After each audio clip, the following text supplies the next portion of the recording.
All right, it is 7:10. Let's get this party started. All right. All right, so I hope everybody had a wonderful weekend. I know it was actually really nice and enjoyable to see the snow and it was a great change of everybody's. When I walked outside, I saw so many people happy and excited, and I loved that. So it was really nice. So I hope y'all were able to at least go outside and enjoy a little bit of that snow. So let me share my screen. Excuse me for my yawn. All right, all right, all right. So we've got day 6 here. So we are going to be talking about um, decision making and delegation. But decision making is so important when you're a manager, when you're the boss, when you're the executive chef, and just as employees, making sure your employees are making the right decisions, and delegation as well. And that delegating is a big important thing because you can't do it all. Excuse me, you can't do it all on your own. So let's get this party started. Make sure I'm recording. All right. The Scoffier system, and this is something that we already talked about. As Scoffier created this kind of brigade system, and it basically, and it basically works the way it should. And do you remember when I said the brigade system? Brigade system is kind of like it's military brigade, if you've heard of that. But I'm gonna have to stand up. Sitting down makes me want to yawn and go to sleep. So let's see. The brigade system is one of those where it's a military word, and what that is where you have hierarchies, and you have the executive chef and going down from there. But it's one of those things that it has worked for a long time, and the brigade system helps with the tasking, and it helps with the hierarchy of going up and down in knowing who's in charge and who's not in charge, and who you need to listen for, and who doesn't need, who you don't need to listen for, and all of that. And it just helps people know who's in charge. And in the way he did it was the hats, right?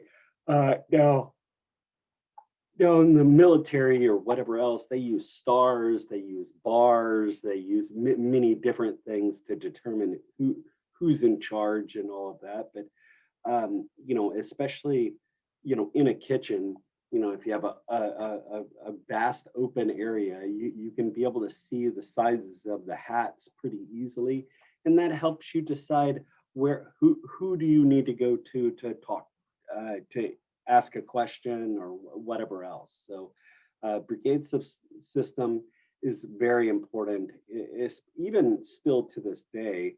You know, we use the brigade system, maybe not the size of the hats and all of that, but we still use the brigade system.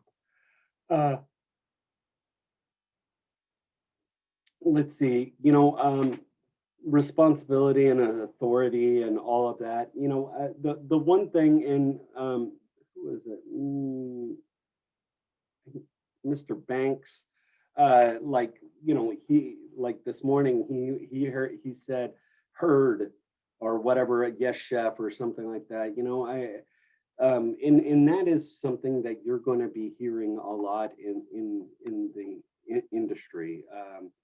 Um, First of all, when especially when like someone is talking or whatever else, like the executive chef or giving out orders or kind of command in a way commands, if you will. A lot of times, I well no, all the time I like to hear a response that I know that that person heard me.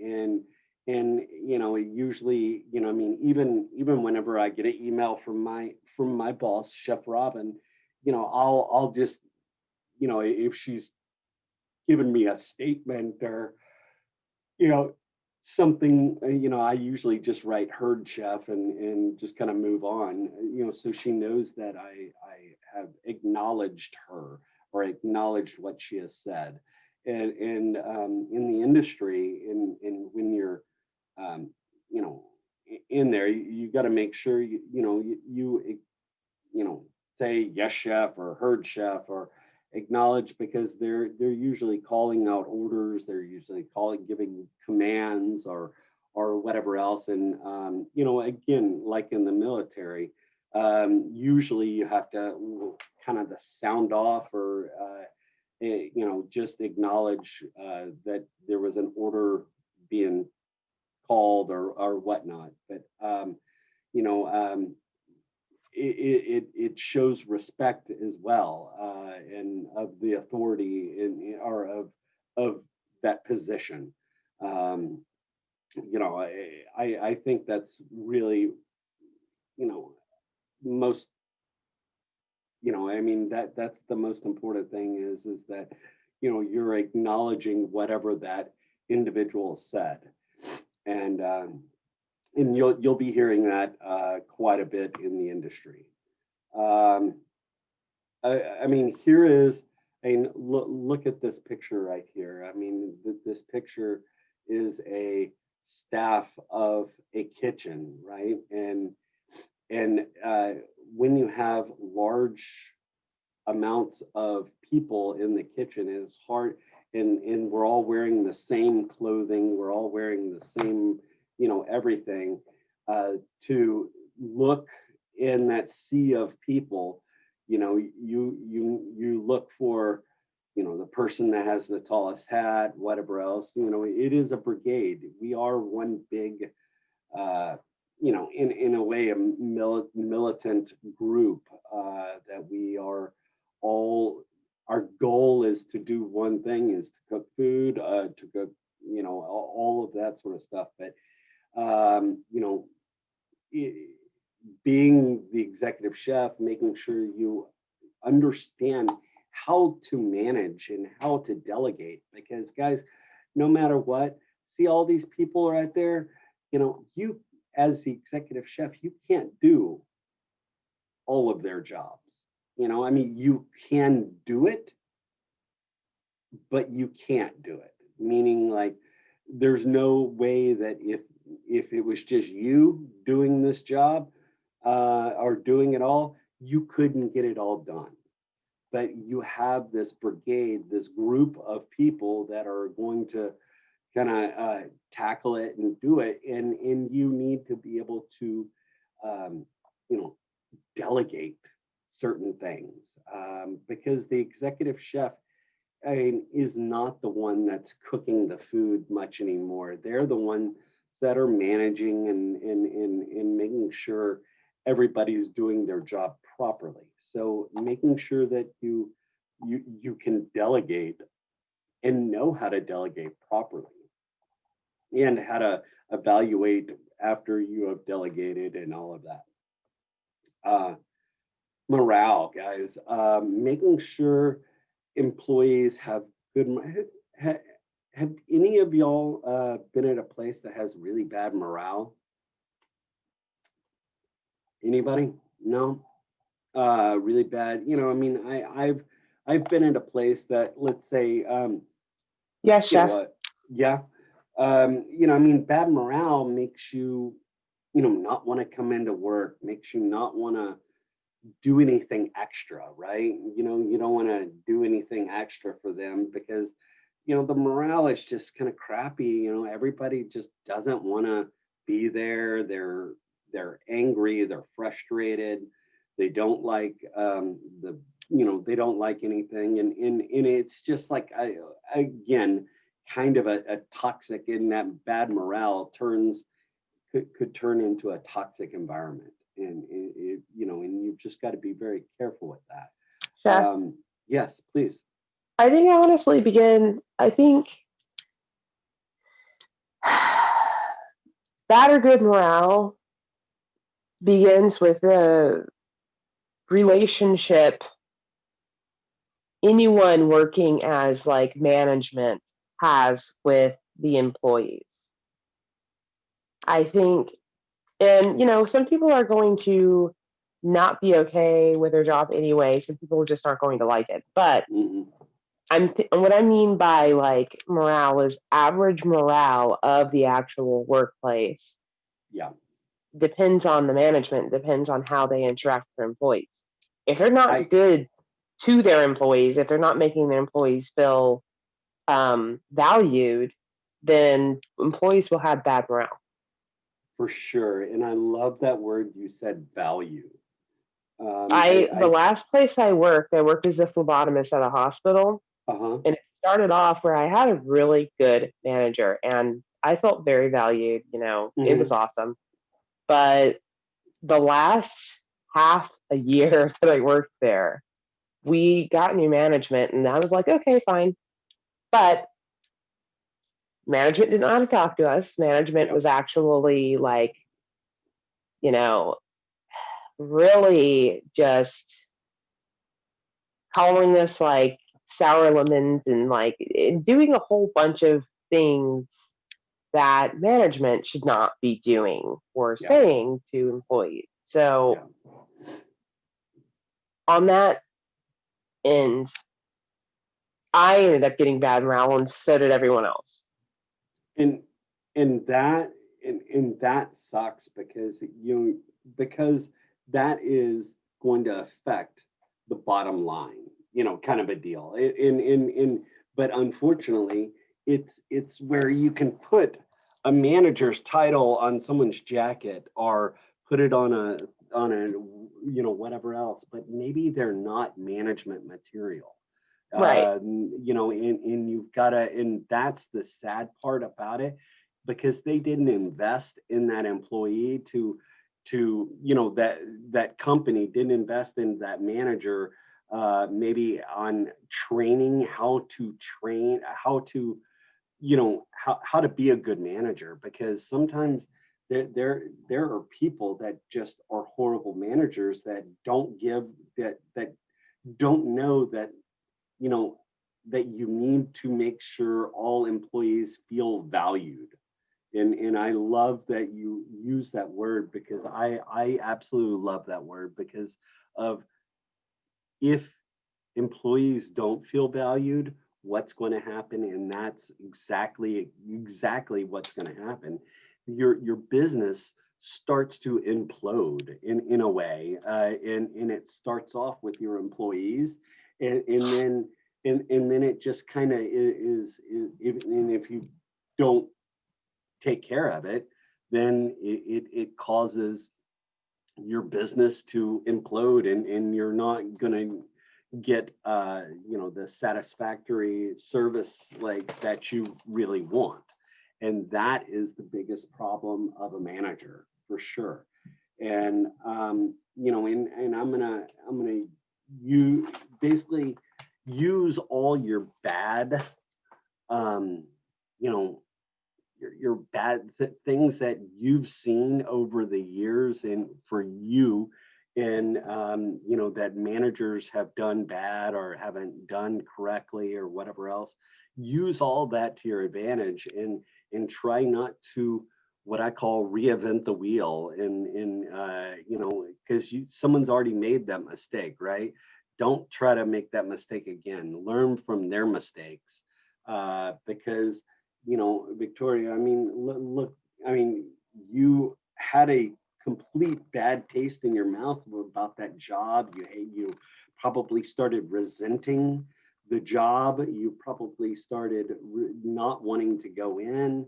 That Which meant, is actually quite sad because I really enjoyed my job prior to this yeah, happening.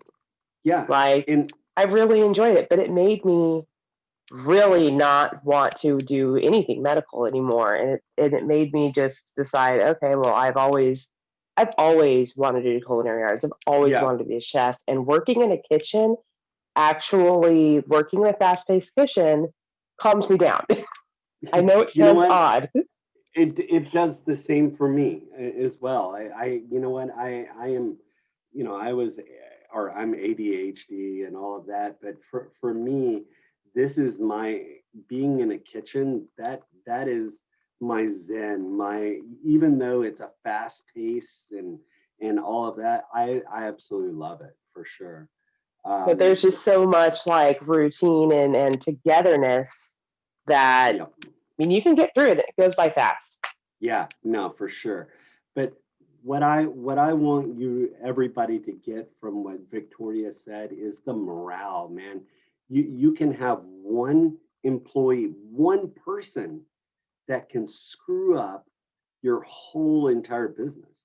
One person that's toxic, and it's going to bleed off on everybody else, and it's going to make everybody else feel toxic and be angry and frustrated and irritated and all of that, all of those feelings that are natural when you feel like the morale or the person is not making you feel valued, and all of those things. And that is something that a good manager knows how to make everybody feel valued.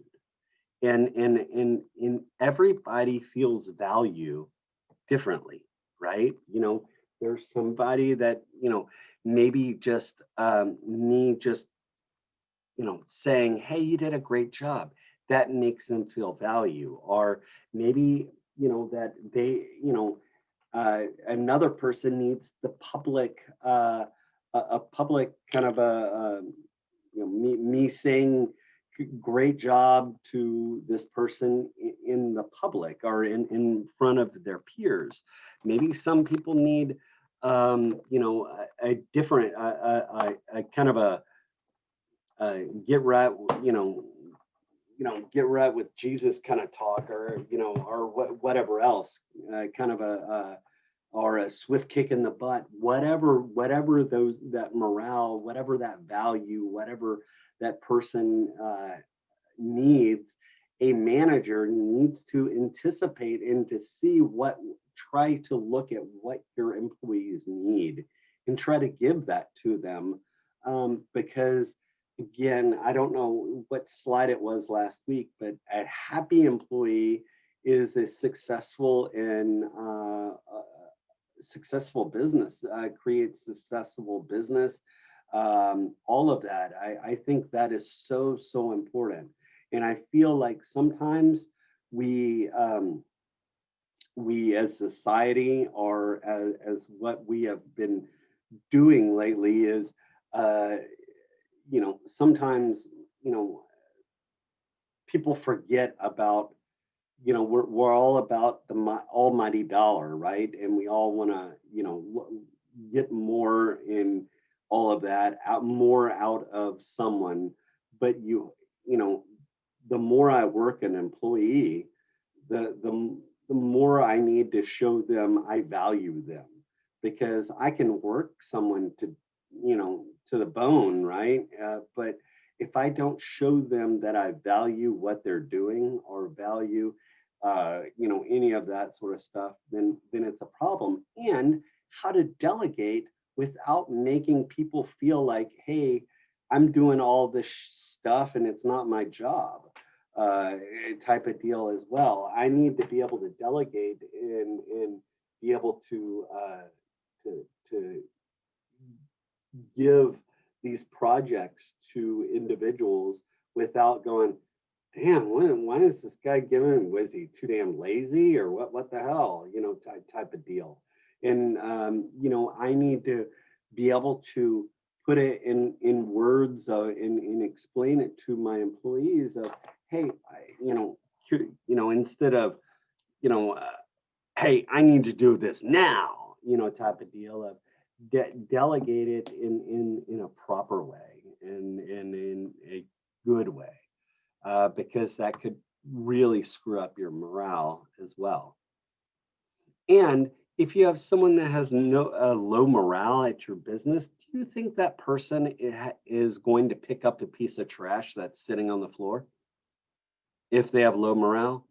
Probably not. So they're going to probably just in the business is going to get probably dirtier because if there's low morale, who the hell wants to pick up garbage on the ground if you're already kind of pissy with your job, or you don't want to be here, or you feel like no one cares about you or whatever else, you're not going to go out of your way to do anything extra for your job. So that is a big deal. Um, let's see, sounds like military approach. Yeah, I mean, it is. I mean, again, brigade, military brigade, right? But you just got to make sure that a modern kitchen's going to do the same thing. I mean, maybe not the hats again, but again, you have a brigade system, you have a hierarchy, and you have people that delegate down and all of that and go from there. So it is very important to understand and know how to delegate and how to do certain things. Again, like I said, like Mr. Banks said, this morning, yes, chef, or heard, whatever else, that's something you typically see or hear in the kitchen uh, quite a lot. You know, it's just one of those things. Uh, I've just kind of grown up with just hearing that and saying that and all of that. So it just shows respect as well. Uh, but let's see. Uh, Pride, having pride in this is pride in as being a chef. Respond. You you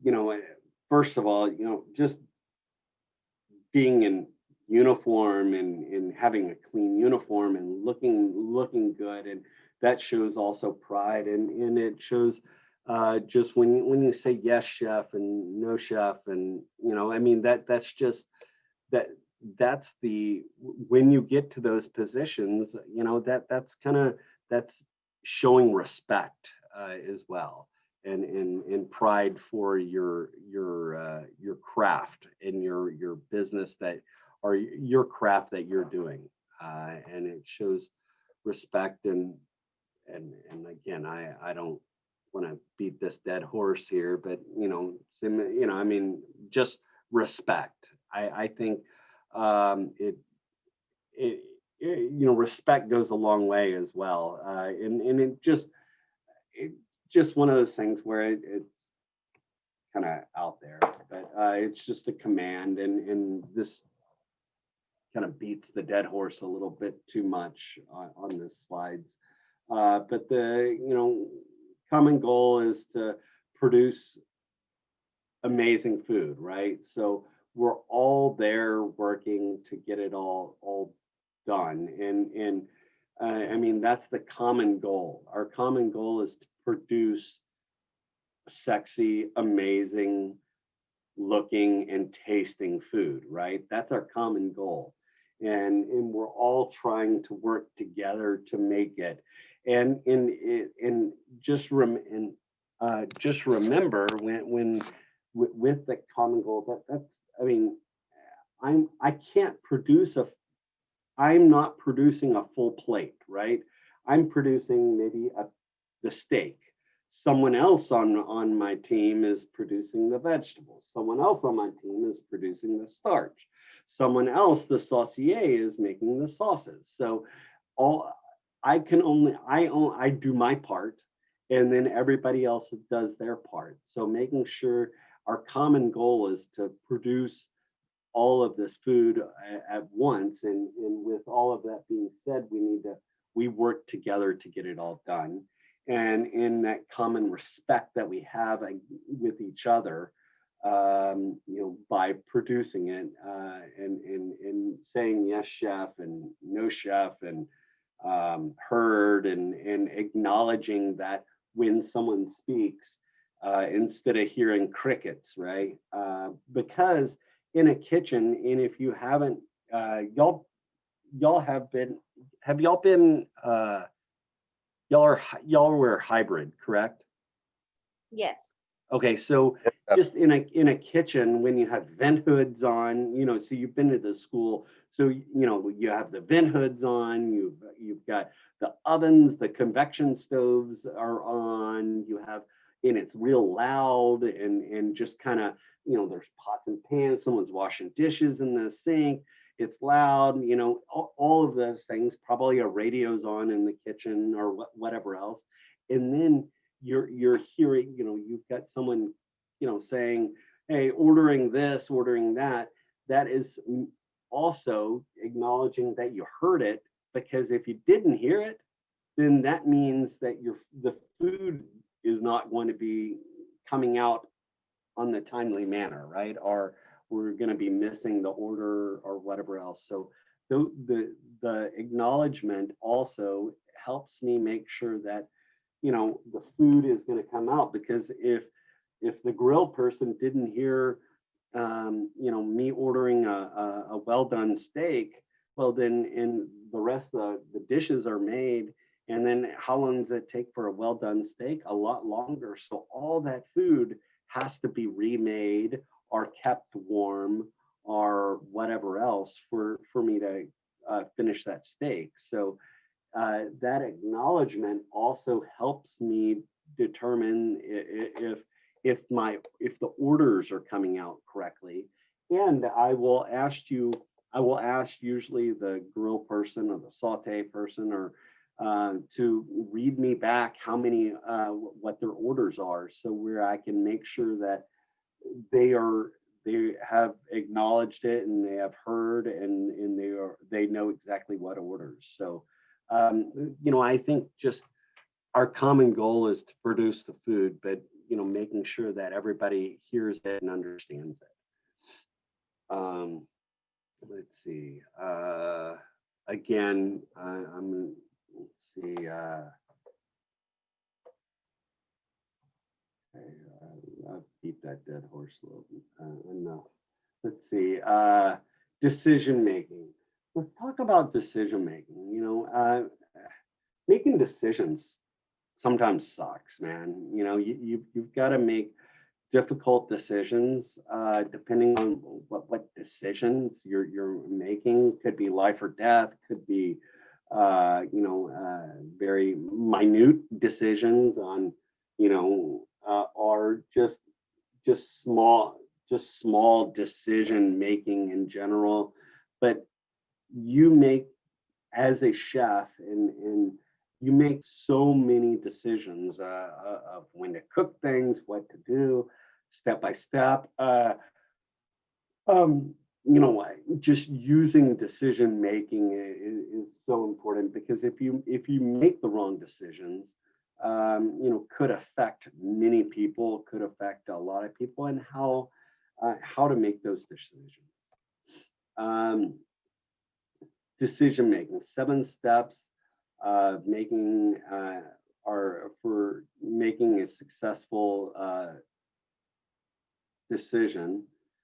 Who could someone read the first step? Where it says identify. I got it. Thank I- you.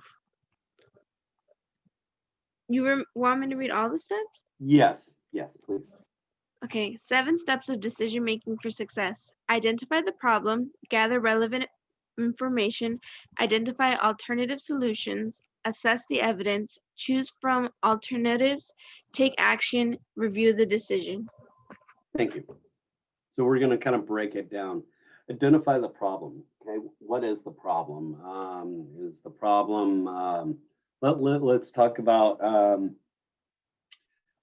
the problem is the refrigerator temperature is not at the right temperature, and so I need to identify that problem. That's the problem. Well, so the problem is I feel like our refrigerator temperature, our walk-in refrigerator temperature is not at the right temperature. So that is the problem. And then I need to so I identified the problem, gather relevant information. Okay, how would I determine? Right. So how do I, for determining the relevant information? Well, the temperature gauge is low, and plus, or I'm sorry, is high, and then let's say the milk. I was some of it just felt warm inside the cooler, all of that sort of stuff. So I'm gathering information, but I realize also that someone. I have someone walking in and out, and the people maybe have, I don't know, the door was propped open a little bit. So I'm kind of gathering some of this information, identifying alternatives. What are some alternatives of some solutions to kind of help out? Well, maybe instead of having someone, maybe I should buy little small refrigerators for what I call low boys, or little reach-in refrigerators that so where my employees don't have to open the big cooler, the main walk-in cooler door as many times, so there's not as many people going in and out. Maybe I'll just buy a refrigerator that's below, so where when they're doing their prep, they don't have to go in and out, in and out, in and out. So where the refrigerator is not going to be as hot. How much is it going to cost? Here identifying alternatives of how would I solve this problem? Or maybe I get my employees so where I don't have to buy something. Maybe I just get my employees to maybe just get one person to go in the cooler and grab everything that all the people need, and or designate certain times for people to go in, so where the refrigerator is not going to get so warm, the walk-in cooler is not going to get so warm. You also need to know, is it legal? Is it ethical? In all these decision makings, does it fit the company policy? Does it fit your ethics, your legal aspect? Whatever the item is that you're looking at, but weigh the evidence. Will that work? You use the scale and will weigh the evidence. Do you think it'll work? Do you think it won't? Any of those things, that is very important to decide. Choose among the alternative. You need to choose which one you want to do, right? But while you're while you're choosing, you need to weigh that, and you're weighing that evidence, right? You're deciding, okay, what is my good choices, and what is the right choice here, and sometimes, guys, oh, you might you might choose the wrong choice, and that's okay. It's just, you have to, once you figure that out, and you will have to go to the very beginning again, start on number one, and go all the way down, because sometimes, I mean, we make our best guess, best judgment call, the best everything, but sometimes it doesn't work out. So we always have to maybe reevaluate, but take action. We want to make sure we take action. Bam, do it. Put whoever's in charge, or whatever else, but you got to take action. Bam, because if you don't, it's not going to work, right? So you need to take action, and then, when you're taking action, you need to make sure you review your decision, and make sure that those are the right decisions. After you take action, you need to kind of step back and review and make sure that those decisions are that it's getting resolved, or whatever decision you made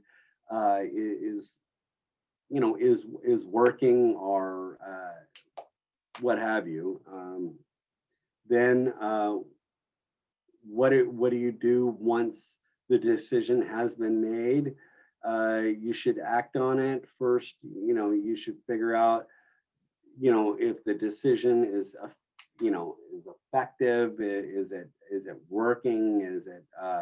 And you've got to implement, and you've got to oversee, and make sure that it is working as planned, right? And if there's no snags, or if there's no nothing. But again, you've got to be very careful. And remember, we talked about having a boss, or having someone that's kind of breathing down your neck at all times. That could also cause some anxiety, like we were talking about yesterday or last week. So maybe just while you're observing, and making sure that there's no snags, just make sure you're not being that micromanager that's always sitting there, and just kind of delegate someone to manage that also. And I think that's also another important thing. All right, we're going to watch this whole video, and then we'll take a break.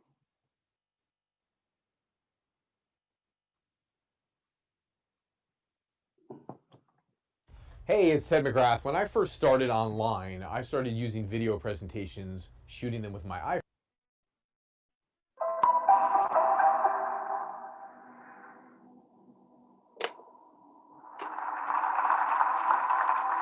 Okay, so I'm Mikael. I'm from Finland, and this is Roman.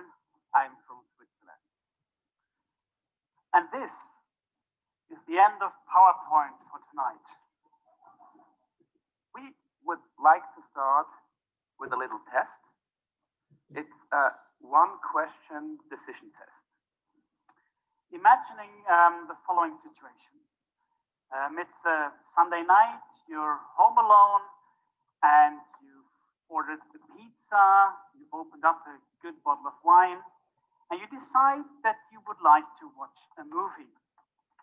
So you switch on to Netflix or whatever you're using, and you start browsing the different movies. Now, how difficult is it for you to choose a movie? You have to rate yourself on a scale from 1 to 10. 1 meaning I have no problem at all. 10 meaning it takes me until the morning to choose a movie. I give you 3 seconds to pick a number. 3, 2, 1. Stop. Okay. Everybody with a number from 1 to 5, please stand up. Okay, I would say that's 80%. Maybe, yeah. Please remain standing. For those of you who stand up, now this is a typical good news, bad news situation. Bad news is you're not quite as good a decision maker as the other group. Good news, however, you're quite happy with your not so good decision. Okay, you can sit down now. Now, everybody else from 6 to 10, please stand up and receive your verdict. So again, it's good news, bad news. Good news, you're better at decision making than the other ones. Bad news, however, even with your best decisions, you're not really happy because you ask yourself, maybe there could have been an even better option.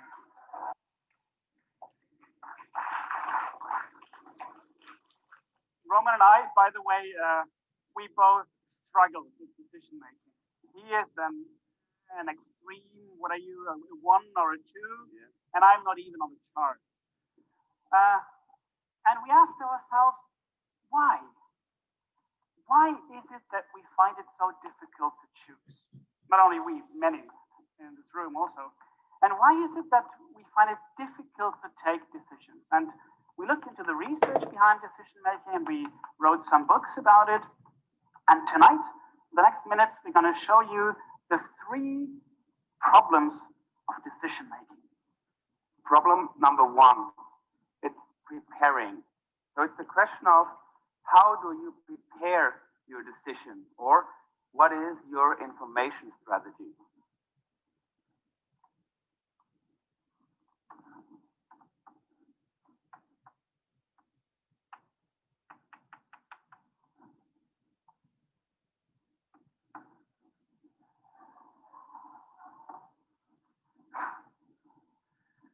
We would like to illustrate it on 2 axes. We have the x-axis, which is the amount of information you need in order to come up with a decision, compared to the degree of confusion in your head that this information provokes. So what's the relation of confusion and information? It's an inverted bell curve. And that's what we call the TMI paradox, the too much information paradox. It works like this. If you have very little information, you feel confused. And if we are confused, our brain tells us, go get some information for me. So we start to research. And the more we know about any given topic, the more confident we feel to make a decision about it. But there's a tipping point. You can actually know too much. And I think we all have experienced that situation. It's the moment when you start questioning your own knowledge. You get confused and until you don't know who you are and where you come from, and you feel unable to make a decision. And if you would look at brain scans from people who have too little information and those who have too much information, those scans look pretty much the same. And this too much information paradox can also be applied to other situations. The American scientist Sheena Iyengar did that when she looked at our behavior in supermarkets. She realized if we have too few choices, we don't like to buy anything. Because we ask ourselves, maybe there's another shop with more stuff. If we, however, have too many choices, we like to look at things, but we feel overwhelmed. We experience what she called the choice overload problem. And according to her theory, there is obviously a right amount of items the human mind likes to choose between. I think that's approximately somewhere between 3 and 6. So that's the amount we like to choose between. But life is not a supermarket. Now, if it comes to the really, really big life-changing decisions, so the things that really matter to you, when do you know that you know enough? And that brings us to the second problem of decision making. It's the timing. It's also referred to as the OMG TIU problem. And all the TED talkers know that one, having this countdown clock in your face. It's the, oh my God, time's up problem. And again, we would like to illustrate it on two axes.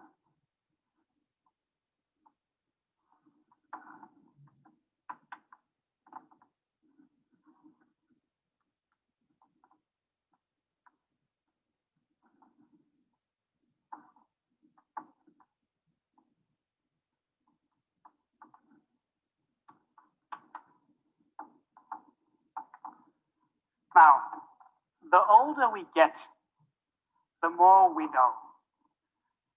So maybe we can say at the end of our lives, we can really tell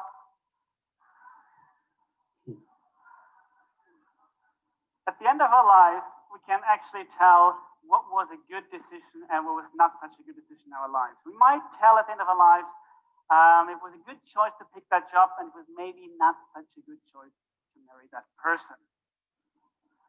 But the problem with life, as the Danish philosopher Søren Kierkegaard said, it can only be understood backwards, but unfortunately, we have to live it forwards.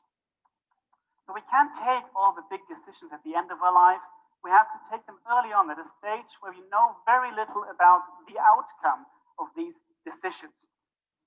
The problem with early decisions is that the consequences are very huge. And let me explain that to you with a little metaphor. It's a little bit like archery. If you shoot and you aim at a goal, and now you just move a little bit to your right, that arrow will fly many, many meters to the right. But if you stand directly in front of a goal, or so to speak, if you're at the end of your life or at the end of a project, and you make the same movement, this hardly changes the goal. You will hit exactly the same spot. So the decisions that are taken early on have way bigger consequences. This chart of two Danish organizational theorists brings us probably to the core of decision making, and that's uncertainty. If we have to take decisions early, we don't know what their outcome will be. That's in the future. And just think it through. If you would be 100% sure of something, then we wouldn't talk about the decision any longer. Then it's just a fact, an imperative. So there's nothing to decide. We just have to act. And that brings us to the third stage of a decision. It's regretting it. So it's the point of view. It's the retrospective. You decided, and now it's the question of how you live with your decision, and we like to call it the TDF, the post-decision feeling. Now, post-decision, you can measure that with two parameters. One is how happy you are with your decisions compared to how much you expected from the decisions. And this is a fairly simple concept. One can say, the more you expect of a decision, the happier you get if this decision turns out to be good. But again, there's a tipping point. You can often expect too much of your decisions. That's when you try to aim for the perfect decision. And perfection is something that I think we all strive for. We all would like to have the perfect job or the perfect partner. Roman and I would like to do the perfect TED talk tonight. But the longer I'm up here on stage, the more I feel maybe perfection. Maybe perfection is a little bit like Nessie, the monster from Loch Ness. It's rumored to exist, but no one has ever seen it. Now, remember the test we just did 5 minutes ago. What was your number? Those of you who scored under 5, you would be on the left side here. It's called pragmatic decision-making style, or as scientists put it, you are a satisfizer. Satisfizer is a word combination out of two words. You can say you're satisfied with the decision, but it also comes from the word suffice, so enough. You realize it wasn't maybe the perfect decision, but the decision was good enough. Those of you who have scored over 5 are what scientists call maximizer. They try to maximize your decision and make the absolute perfect choice, so you aim for little Nessie up there. Now, preparing, timing, regretting, it's like kind of 3 phases or 3 stages in the decision-making process, and now we try to sum them up in one drawing.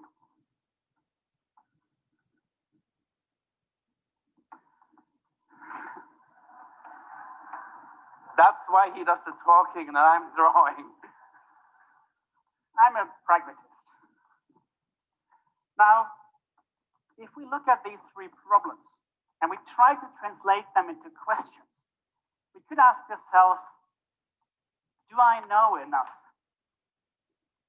Secondly, is this the right moment for a decision?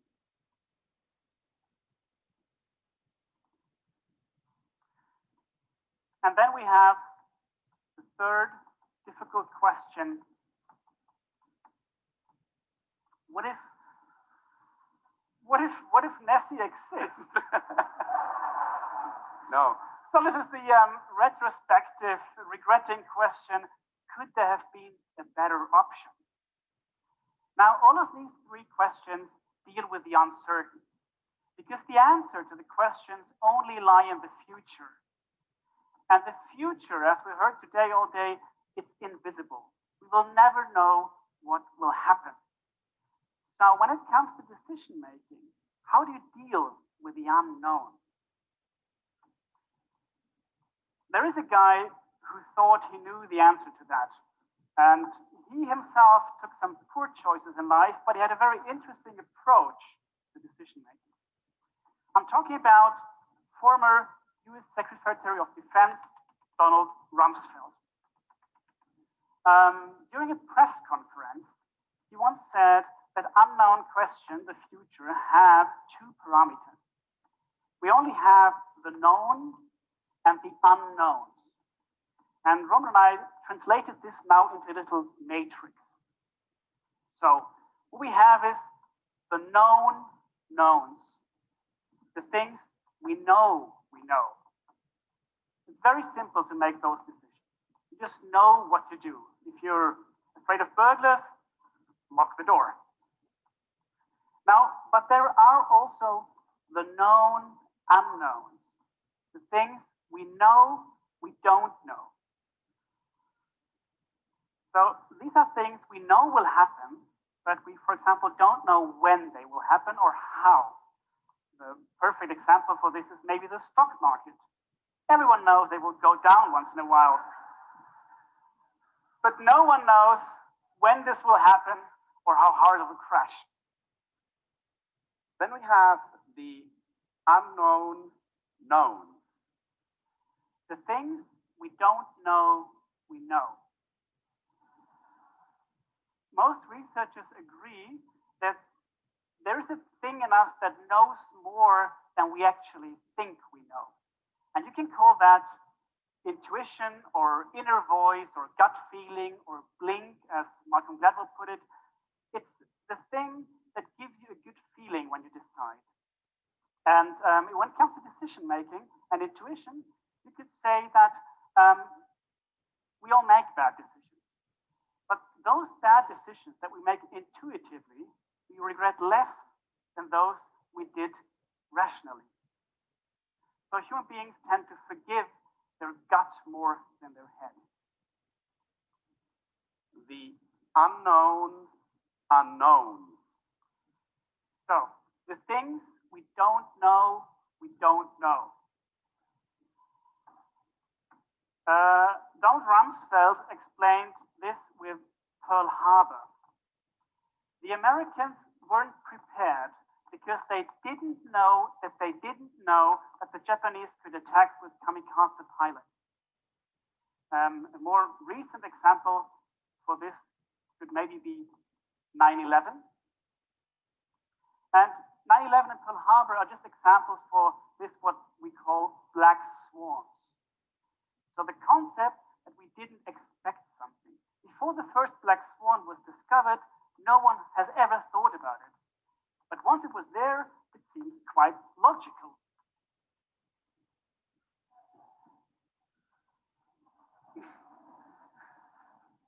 My limited drawing skills. That's a swan. So what's the takeaway?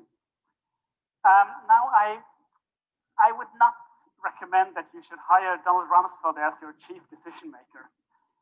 However, I think it's interesting to think about the question he raises. When do you take the time to think about the unthinkable? And with this little brain teaser, we would like to send you home. And thank you very much, TEDx Danubia, for the invitation. Have a great evening. Thank you. All right, guys, do y'all want to let's take a 15-minute break. Yes. Sound good? Mm-hmm. All right, cool. See y'all in 15. Heard, Jeff. Heard.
All right, all right, all right. Let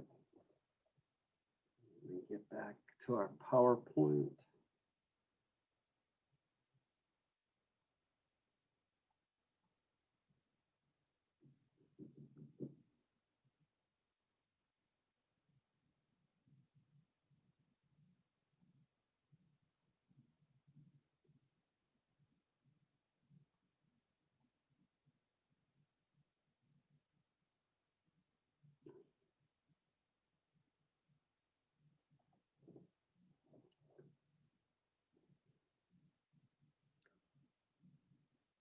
All right, I'm going to get started. Let me get back. All right, so we just watched the video, and I had talked about micromanaging, and I think I talked about it on Monday, whatever, or sometime last week. But micromanaging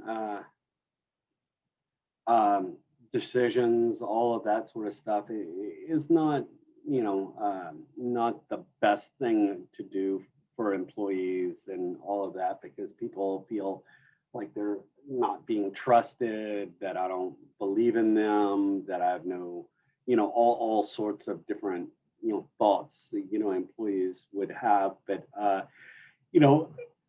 and if you even, if you can even allow someone to do another job, do your job or whatever else, because you've got to be able to relinquish what you call power, but honestly, it's not relinquishing power. You're giving, you're getting more power by if you want to call it power, but I would say more authority with the delegating, because people are going to feel like you trust them more, and then they will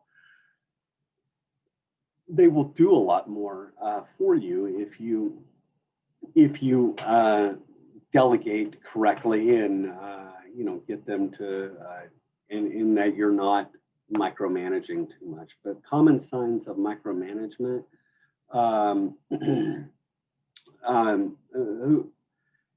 projects drag out forever, feedback falls on deaf ears, they don't see the forest from the trees, it's not I don't let them make those decisions, all of those kinds of things, if I'm just kind of all excuse me, if I'm all just in your business and all of that. But signs of micromanagement, for sure. And I could only imagine y'all all have been at a job at one point or another that you feel like you've been micromanaged. You've just got to be careful, because people don't like the feeling of being micromanaged. I know I felt like someone might someone's micromanaging me. They don't trust me, they don't believe in me, they don't, many other things. So just making sure that my employees know that I do believe in them, and I do trust them. Decisions making. We make decisions all the time. And sometimes these decisions are very small, minute, or there might be huge decisions that affect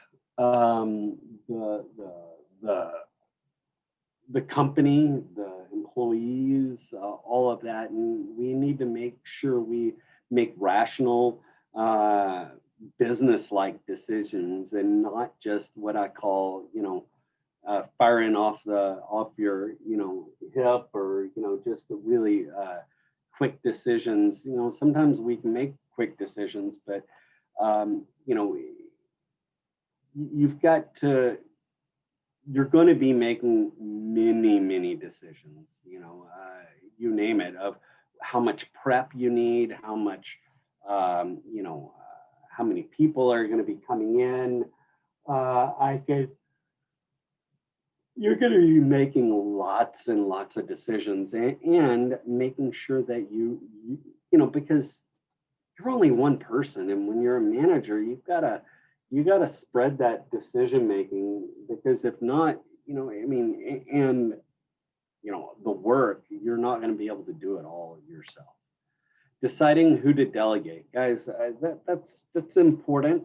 I just don't randomly just close my eyes and say, hey, I'm going to delegate to here. One of those things, you need to know who you're delegating it to. You need to know, that they understand understand what you're saying and all of that sort of stuff. So, deciding who to delegate to, make sure that they, the people understand it, all sort of stuff. But you just got to really make, decide, okay, who am I going to delegate? And then then you're going to be, then kind of putting that person in charge, and then giving them all of the information that they need to get that job done. Delegating versus work directing. Work directing, I'm kind of directing people, hey, you need to do this, or, delegating is me putting that person in charge of this. I'm on a day-to-day, like what work directing is, like a day-to-day operations of the basic stuff that I'm directing, making sure everything goes along correctly. All of them telling someone what to do instead of how to do it. Work directing is telling someone what to do and how to do it. And that's kind of, I'm directing them in the right process, the right area. So work directing is telling someone what to do and how to do it. Now, and that's more authoritarian, like I'm saying, oh, hey, you got to do this, bam, bam, bam. That's it. No questions. Delegating, I'm delegating someone to do it, and they can kind of, as long as they get it, get it done, they can do it however they want to, depending on what it is. Upside of delegating, downside of delegating. There's many sides to delegating, and some of it is downside. Could someone be my reader for this slide?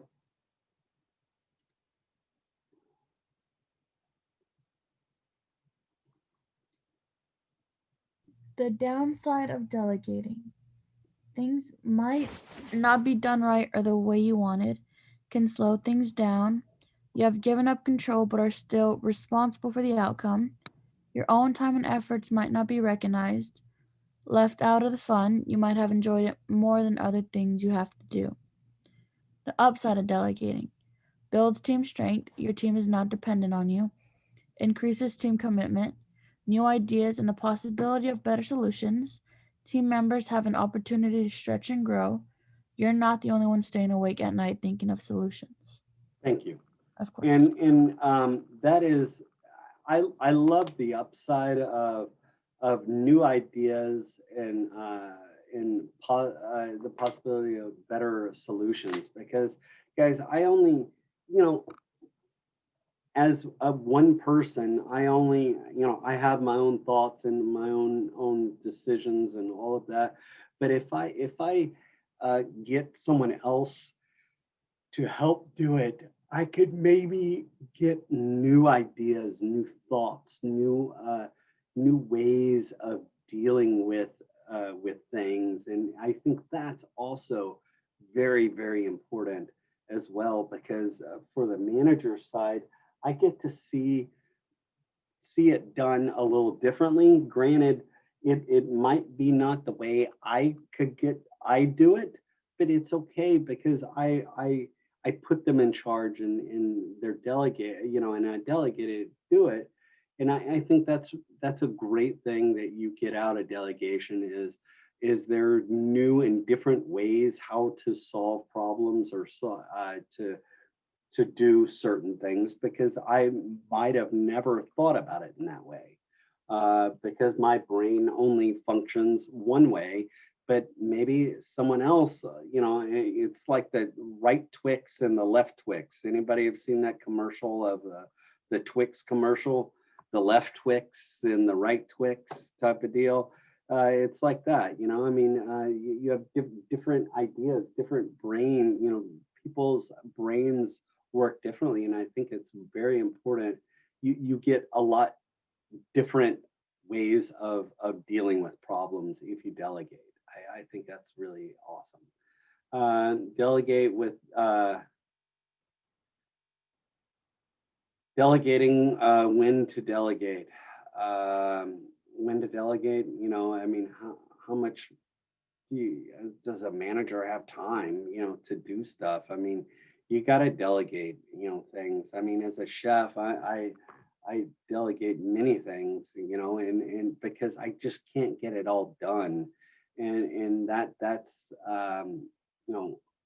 when to delegate, when you need to delegate. I mean, that's just basically it.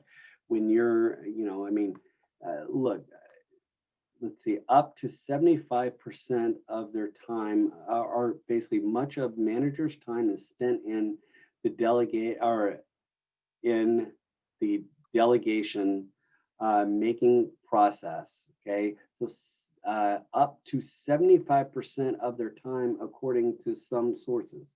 So 75% of a manager's time is spent decision making, right? So 75% of your job, eventually your job, or your job now, or in my job or anybody's job, is spent on decision making. So when you're, to do all the rest of that, I mean, what's the other percent? Up to 100%, that's not much. The rest of the time is done other things. So if you need, you're going to need people's help. So learning how to delegate, very important. 7 strategies for delegating better and getting more done. Could someone read these 7 steps for me? I can read them, Chef. Thank you.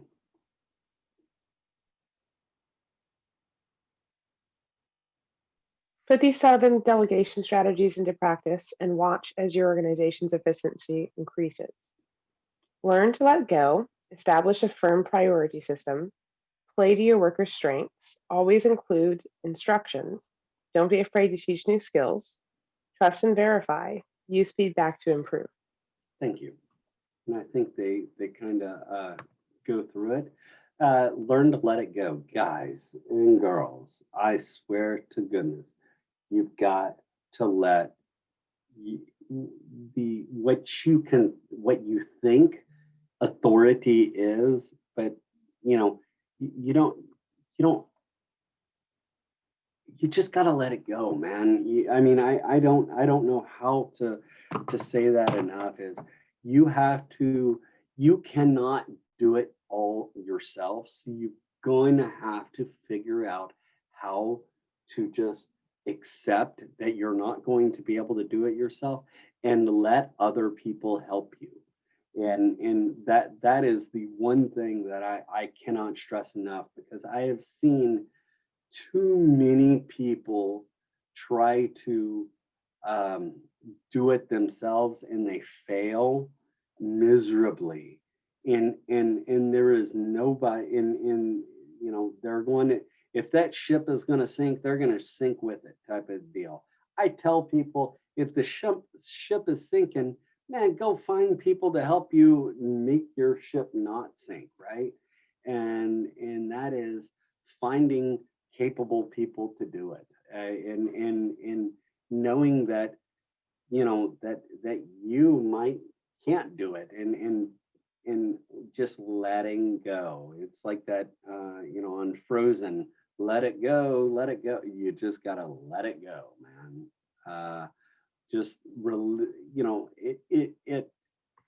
it's less stress on you, guys. I mean, I was in a job that, when I was managing and all of that, and one of my very first management jobs, I tried to take on too much, and it was physically and mentally stressful. It affected my marriage. It affected my home life. It affected, it affected my health. All of those things. The stress that you have when you have all of these, all of this stuff on you, and you're not allowing it to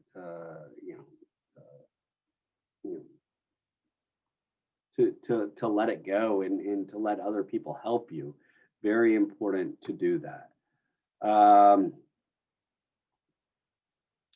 We might go back to, let me see which one video this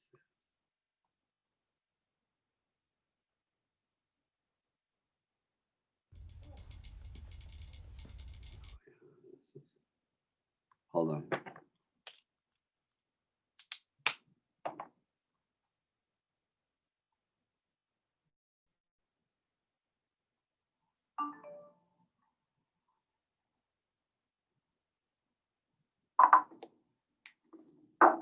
Hey, John. Are you finished with that project analysis report? I stopped by Jeremy's desk. He said you're still working on it.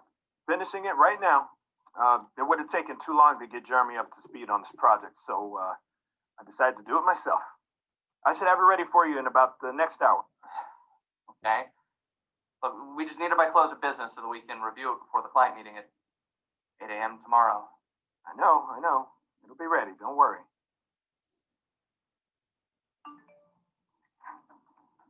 Hey, John. Mr. Fujiyama's on the line for the third time today. He said he really needs to talk to you. Can I forward him to Marie? She is the lead on his project. No, Teresa, I really need to handle Mr. Fujiyama myself. Very important client. Tell him I'll call him back in 1 hour. Okay. Hey, John. You ready to go to lunch? I don't have time for lunch today. I am too busy. I know we were going to discuss the meeting with the IBT group tomorrow, but It's okay. I already put talking points together. You want to see them? no. Actually, I think you should use mine. I wrote these down in a Starbucks line. Use these. Sorry, I wasn't able to text them to you on the phone, but I was talking with a client. Okay.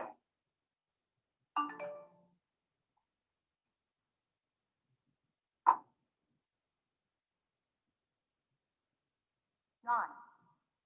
John. John. Sorry, I was just resting my eyes.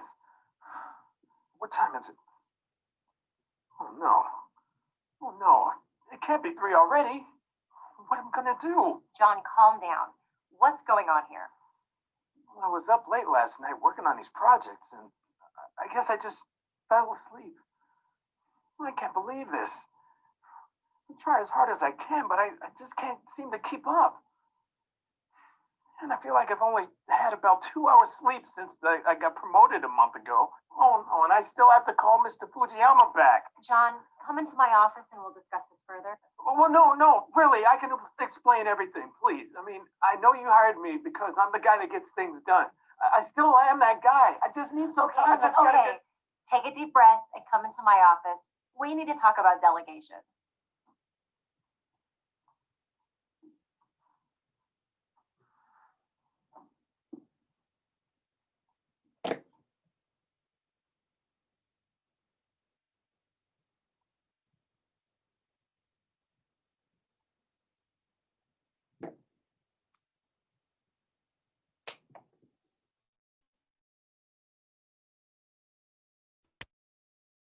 You want to establish a firm, like I would say, well, here we go. Let it go, right, is the first. Establish a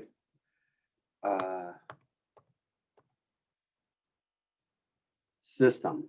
You want a good system in place. Can y'all hear me? Yeah, I can see it now. Never mind. So you need a system in place. You know, to to make sure. Here, let me go back to. I apologize. I went the wrong way. So we're trying to get the steps on the procedure, right? So let it go. You need a system in place for, understanding, the priorities and all of the firm or the business's priorities. You want to play to your workers' strengths. Now that's important. Now, because if, for example, if someone is slow and I need something fast, I fast and I need to look and see who's more of a faster person to get this done instead of a slower person. I look at, even that decision-making skills, how fast can my employees make decisions? What kind of, or what, if this person is very well organized, I might need this project is more of a organizational project. So I'll put that employee that's very organized on this one. Whatever it is, play to the strengths and delegate to the strength to your employees. Make sure you pick the right person and for the task at hand. But you need to know your strengths and your weaknesses of your employees. That is so important. Clear instructions, guys. I cannot stress this enough. If you're going to be, if you give them zero instructions, and there is zero way you can complain because you gave them absolutely no instructions or no parameters for this project. You just said, get this done. And then you're gonna get it done in a different way. So if you want it in a certain way or in a certain certain parameters, certain whatever else, be clear. Write down, the due date. Write down the whatever. Be very clear and concise on your instructions. When maybe even have it set up so where instead of me micromanaging, say, hey, every week we're going to have a meeting for you to discuss what you're going to be doing, or depending on how long the project is, or the whatever the thing I'm getting you to do. Maybe set up times so where I'm not having to walk to them or go to their offices and make them feel like I don't trust them or I don't believe them. So where maybe set up a time and say, hey, let's reconvene so you can, kind of explain to me all this stuff, but make sure you have clear instructions. That is the most important thing, because no matter what, if they don't have clear instructions, it's going to not work out properly. Teach new skills. If maybe they need new skills taught. Somebody doesn't understand how to do it. This also helps with the teaching of the new skills and getting them more skilled so they can be able to, I can task them with more in more projects and more projects that mean more as they go along. So where this also helps me determine who I want to promote as well, because if they are making good decisions. They make good, with the, they do good on all the delegating that I do, then they will be able to, I could, use them to move them up in the company. Trust but verify. Guys, I do this with everything, with my kids, you name it. I trust but verify, no matter what. You got to trust somebody, but you still need to verify that it was done correctly, right? And that it was done.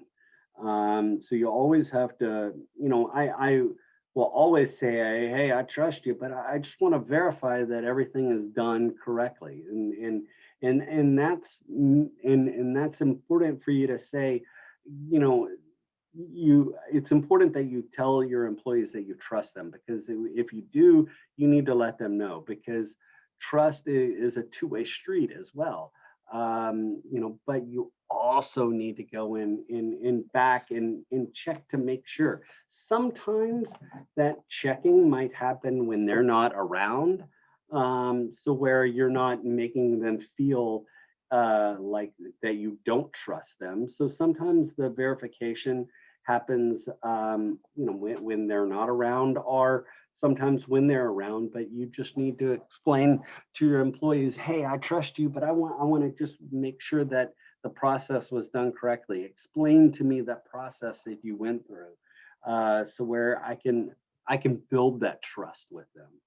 And I think building the trust is very important. And always, always, always, always, always get feedback. You need feedback. Why? Because you need to, you need to make sure that everything is done correctly. And if it's not, we need to make sure we address it. But always get feedback, because that helps you learn and go and get better every task that you do, right? So that is very important. And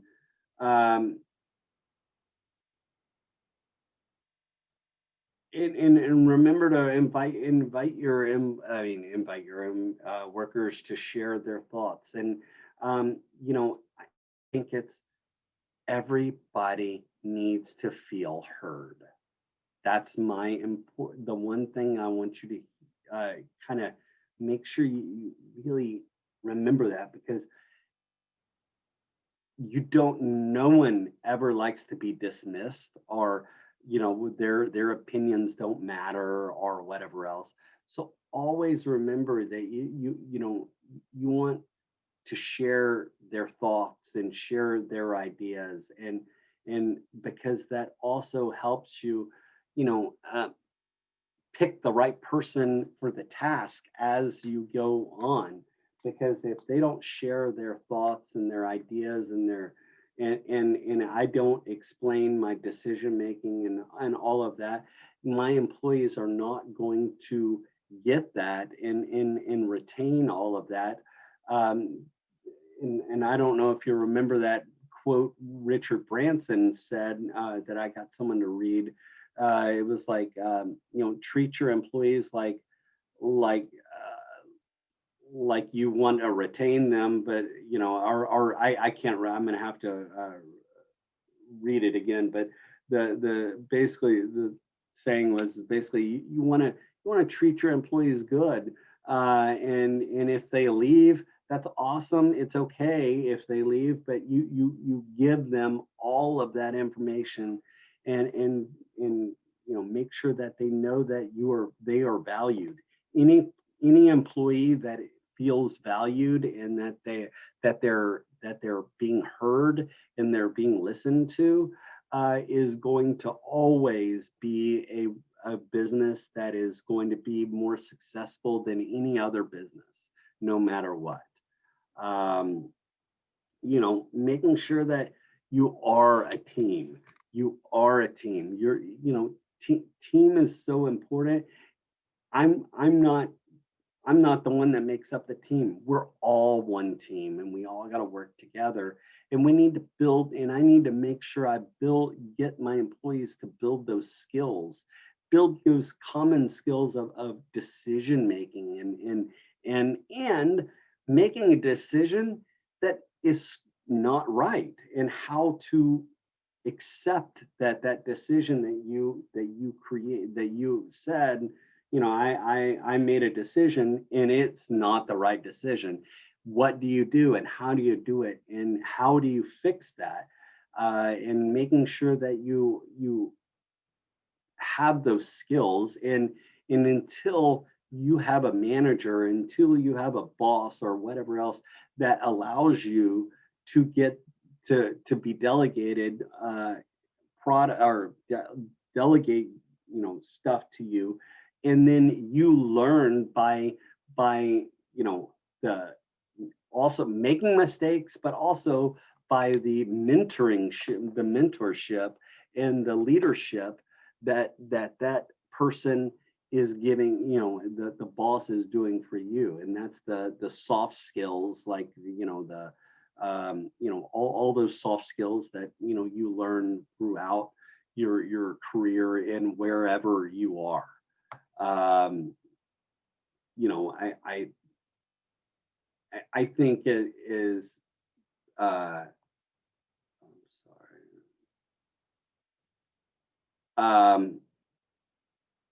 I think it's so important to make sure you understand that, you know, you can't run a kitchen by yourself. You can't. I mean, I can run a small kitchen, maybe by myself, but not, you know, like a very small one. But you really can't, because you're gonna have to take the orders. You're gonna have to cook the food. You're gonna have to be able to delegate, and have that ability to. You're gonna just have to do that. And you know, decision making is and making an effective decision making, and solving problems, and that also gives your employees and gives you the ability to you're training yourself and you're training your employees as you're going along. And when you allow people to do these certain jobs, you know, that they feel like I value, and I do value. I mean, I'm never gonna not. I mean, these people keep the business going. You know, I'm only one person. I mean, I can't do it all. So you have to have those employees, and you have to get those employees to effectively make decisions, delegate, and effectively delegate. You know, you have to have that, you know, that right hand man or right hand girl, or those people that you trust, and that you trust them enough to where you know, you give them these tasks that you're responsible for, right? You're responsible for these tasks, and if those tasks aren't done correctly, then it's your butt, right? And so I'm delegating that, but I to make sure that you know, it doesn't affect me in a negative way. I use those, you know, use it and give them all that information that I need. Because if I don't give them, if I'm missing certain information, you know, then it's not going to be done correctly. I can make a potato soup, hot or cold. One's potato and leek soup. I can make one that's potato and leek soup that's cold and hot. If I said, hey, make a potato and leek soup, and I didn't say the real name, like vichyssoise. Vichyssoise is a cold soup, but you know, if I didn't use the right terminology, I could, you know, my delegation, they would have made a hot soup instead of a cold soup or whatever else. So making sure I effectively give them the instructions, and when I delegate the information. Delegating to the right person. Yeah. You know, again, you want whoever it is, you want to make sure that they are someone that you feel like they will get that, and understand it, and that they want to be, have a little bit more authority, or have a little more, um, you know, um,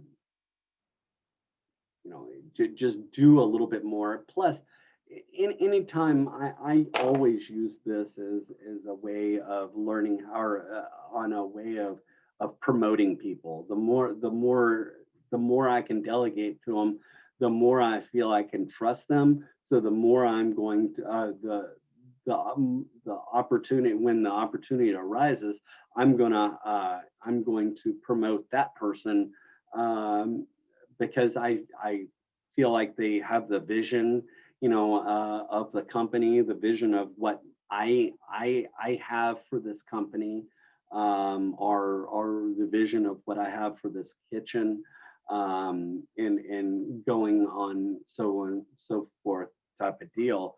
So it also helps, determining, who I want to move up in the company. Um,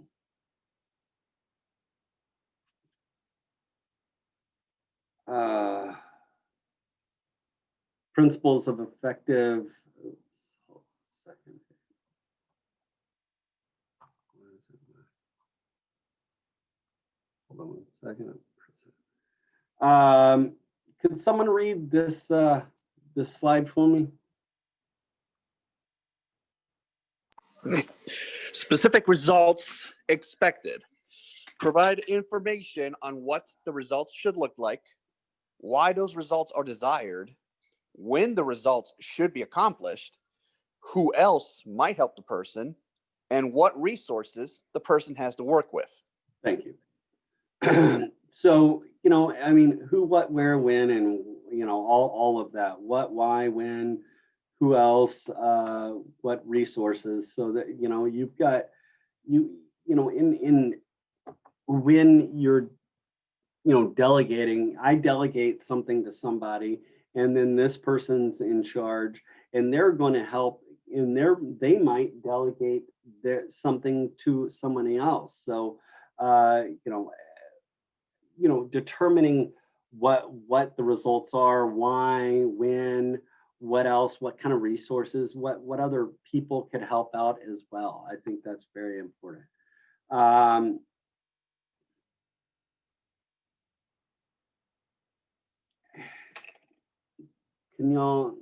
we take, let's take 5 minutes. Y'all good with, can y'all take 5 minutes? Yes. All right, give me 5 minutes. Sorry, I hear some noise downstairs I need to deal with. I think it's my dog. Give me 5 minutes. Heard, Chef.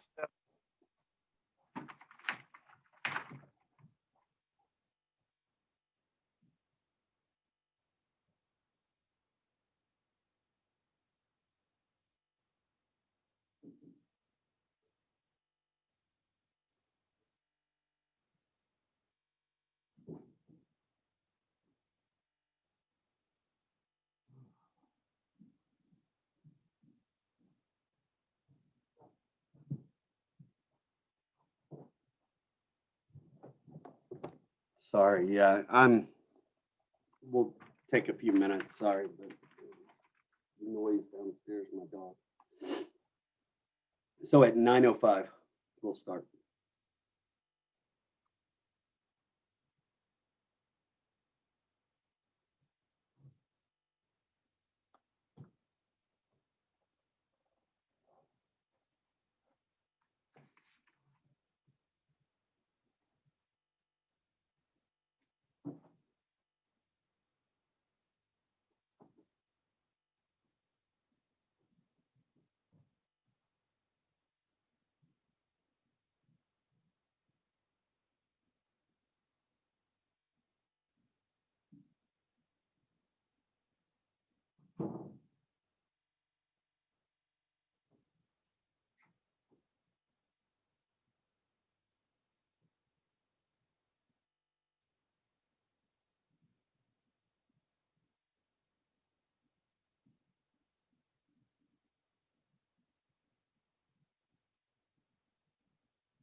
All right, guys, we're almost done.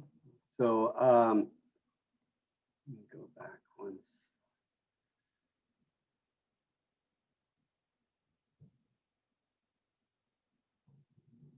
Principles of effective delegation, just making sure that, you get regular feedback during meetings or whatever else. You just need total feedback. And I've kind of said that already, but just you need feedback when you're, just so you can either know that your employee is doing the right process, so you have an idea, so where then you're not having to go to their office or go to their, go find them. You have a regular meetings where they're not feeling like, oh man, Cliff is just coming and asking me 5, 6 times, what's going on, and they're feeling like I'm micromanaging. So that also, and having a line of communication, very important as well.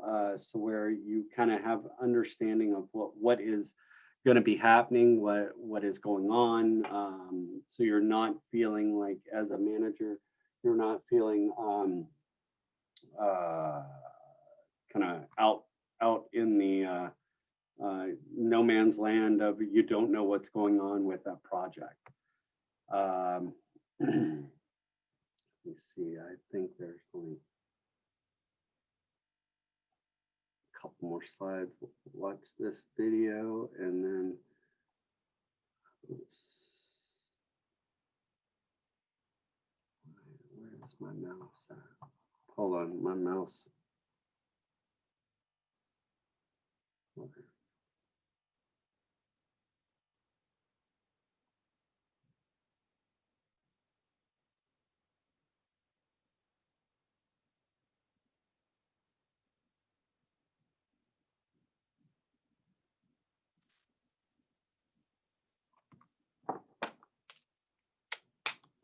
Communication, the flow of information between people, is a very important part of the workplace. Managers must be able to communicate with employees, and employees must be able to communicate with managers in order to have a profitable business. Communication can be broken into 2 main types. Verbal. Verbal communication requires the spoken word. Nonverbal.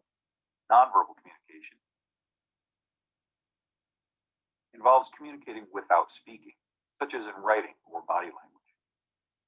The subtypes of communication include the following: open and closed.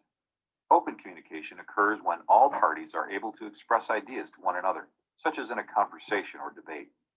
On the other hand, closed communication occurs when only one person is actively communicating, like a lecture from your professor. Positive and negative. Positive communication occurs when all parties involved feel that they were heard. Negative communication occurs when people feel like they were not heard or feel like they were attacked. Yelling, name-calling, and arguing are some examples of negative communication. Effective and ineffective. Effective communication occurs when all parties feel that they have reached a desired outcome.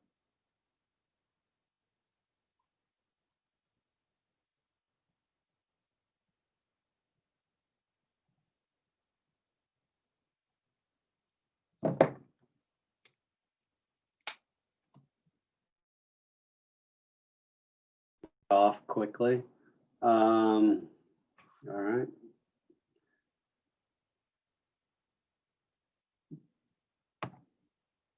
Problem solving, I think is very, very important in this industry. I mean, you're going to need to problem solve honestly with anything, but problem solving is so important. And there's multiple ways to get to point A to point B, multiple ways to fix problems, but very important, in decision making is problem solving. And